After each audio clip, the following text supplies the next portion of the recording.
Well, as you know by now, Sam Bankman-Fried has been found guilty on 7 criminal counts, and it only took the jury 4 hours to convict him. Now, conversely, it took 20 hours to find Bernie Madoff guilty. And there's been a strange narrative in the media to this verdict. After a couple of years of fawning over SBF, calling him the next Warren Buffett and talking about his altruism, the media has suggested, oh, maybe he shouldn't do 110 years in jail. After all, he only stole money. Well, let's look at the numbers. 1.2 million users of this platform thought they had $11.6 billion in balance. I mean, that was on their statements in the paper. How about $2.7 billion in assets when they went in there and really looked around? By the way, only $800 million of that was liquid. In other words, people were wiped out. This is monumental theft, rarely seen in the history of the planet. And I don't think that it was something that was born out of innocence. In other words, we accidentally started stealing money. Take a look at this business model. Maybe that's where the back doors to loot the hopes and dreams of more than 1 million people began.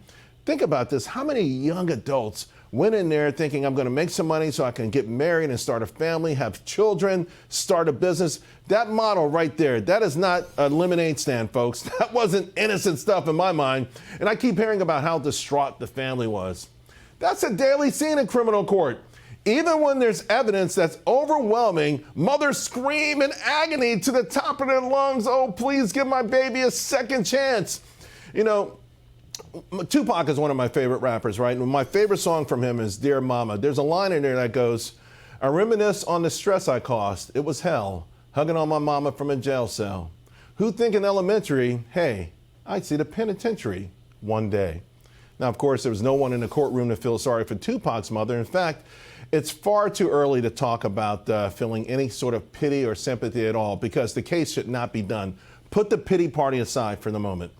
This plan was complex from the very beginning.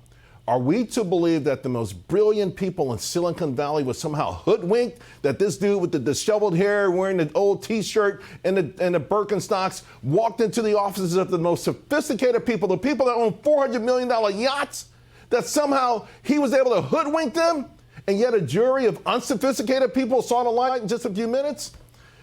For me, this is just the latest example of the elites ripping off America. It has been $1 trillion ripoff over the last 20 years. It is sickening, and there has to be a reckoning, folks. And by the way, it won't happen in the media. It will not happen in Congress because far too many of those folks, they're all in the same clan, by the way. They're bought and they're paid for. But it has to happen soon. We need real justice, or this nation will continue to slide off its pedestal into the dustbin of history. Remember, this is not just Sam Bankman-Fried.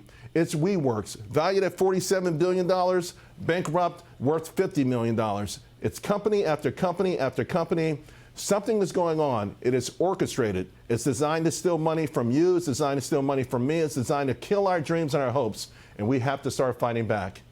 I leave you with that as we go into the last hour of trading for the week. No one better to help you, of course, than Liz Clayman. Over to you. I'm thinking about, during the financial crisis, how none of the CEOs was led away in cuffs. None. You're right. Yeah. It was a lot of, without admitting guilt, the company will pay X amount of money. But you're right. You're right. You're absolutely right.